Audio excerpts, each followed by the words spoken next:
Oh, this is in here, but it's the first time in 20-odd years that I've ever seen one.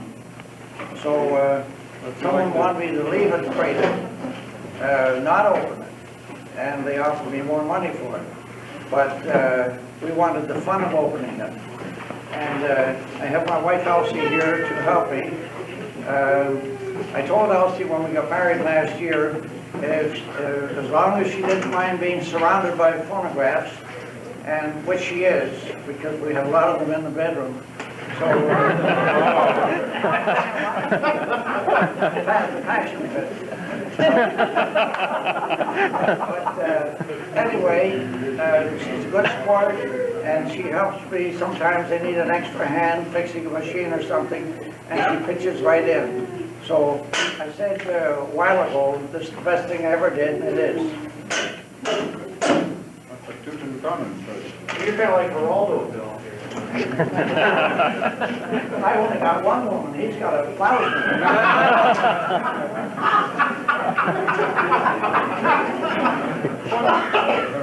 One's enough for me. Now, Elsie's going to help me. The lid was removed just so that they could check that a machine was in there, and that's all.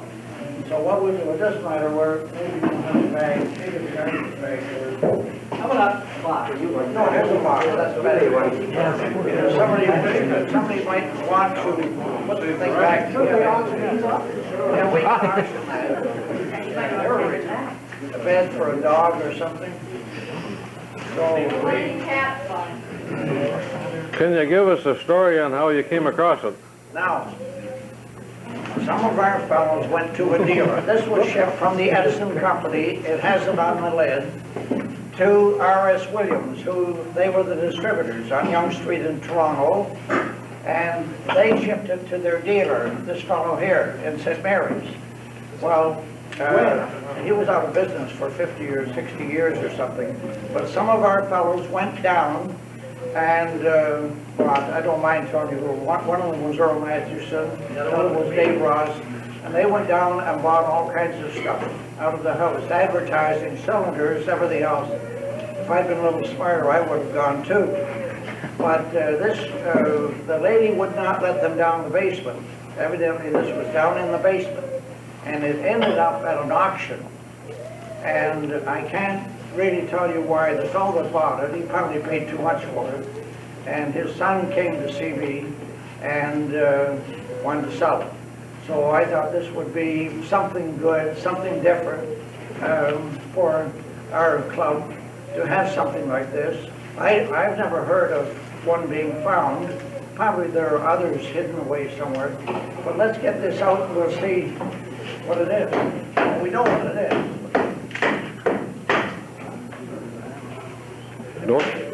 Don't scratch it.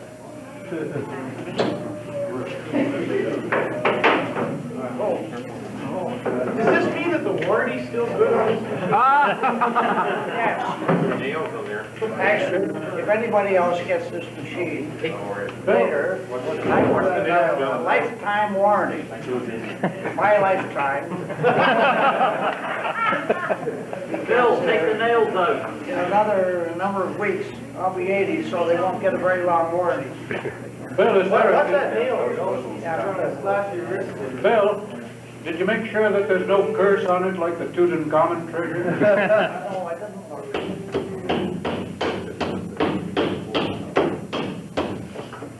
Certainly never went over here.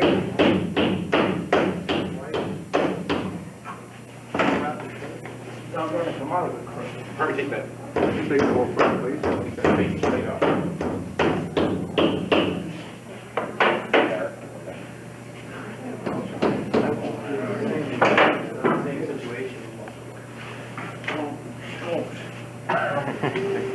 Here's the moment.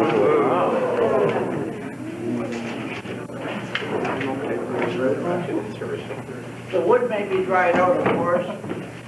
The machine is the same age as I am. And 35. I'm right up. It's almost got much higher as you have, Yeah, now, we need out of the box there, we need a cutter. We need a cutter, I'll see, out of the box. The first machine I ever owned was an Amberola 30. And there was also an Amberola 30 that got me into the phonograph and gramophone repairing.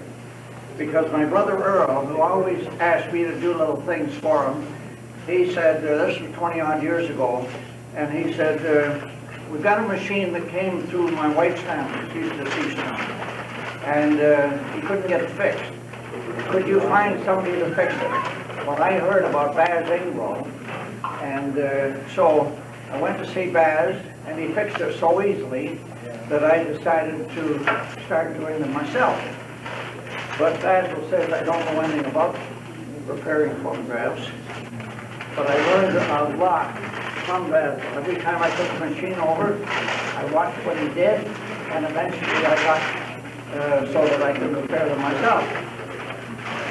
So, as I say, they would be maybe dried out, but you can see that they packed them very well.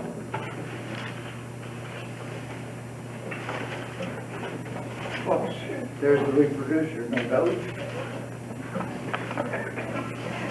Here's packing slip. Hasn't got a date on it. Just says Amberola 30, Edison Phonograph Works. Yes, here's the date. 1919. It's not as old as I am.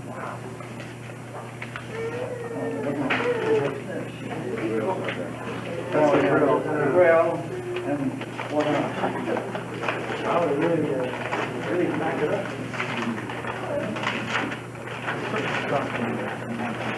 The top row, and the crank, and the oil can maybe. Is that? Open it. Anyway, we'll open it up and see. Maybe that was their refund of the change.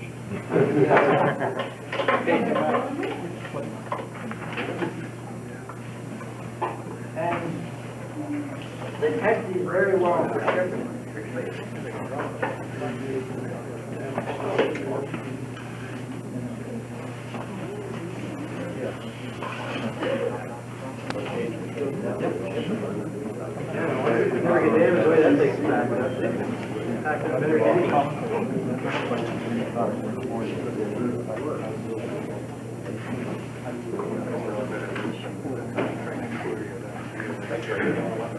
I don't know anyone who has seen one of these that wasn't on pack. That's free, it's free.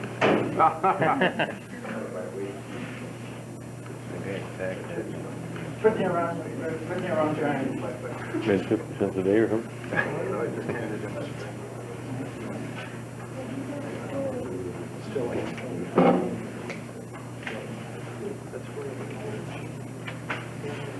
All right. Here's the top row.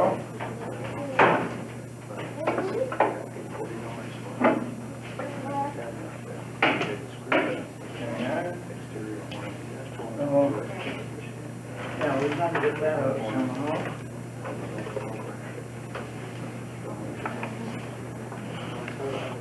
Oh, there we go. So, anyway, as I say, we'll wind it wound up. It's locked. It's locked.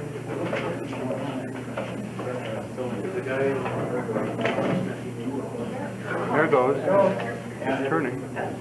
so anyway.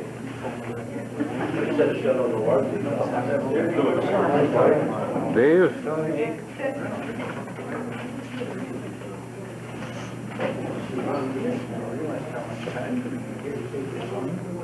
It's not going to move without some wire on it. There we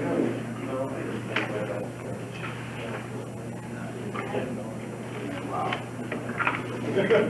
Just for your interest, I'll read this to you what it says on it. The machine goes through a whole list of checks here. It says the height of the horn, it's not written in here, but the position of the diamond arm, turntable, speed, regulation, tone quality, tracking error. They even check tracking error in those days, believe it or not. Tone modulator, automatic stop, finish of motor, and finish of cabinet. But they didn't check any of them off on there. And it was inspected by JB, so. JB didn't do a thorough job. Instruction sheet. Instruction sheet. Yeah, you take a look at that. Can we open it? Yeah. It's a nice wood grain horn, that's the way it's supposed to be. You want to read the instructions before you fire it up, Bill, or?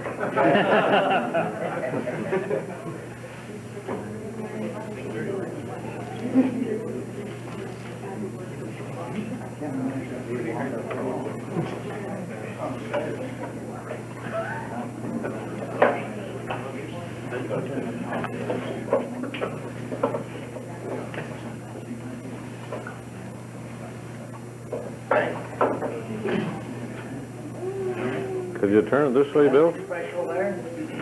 Bill? Well, the one thing they did do as a mistake was they put the unpacking instructions inside the case. There's something really good. Dr. Peter Charlebois is here. I'm so pleased. There's Peter over there. What do you think of that, Peter? Now, shall we try it? If it doesn't go, it's because it needs a lot more oiling or something. Maybe not. Whoops. No. Just wrong. Is it stuck?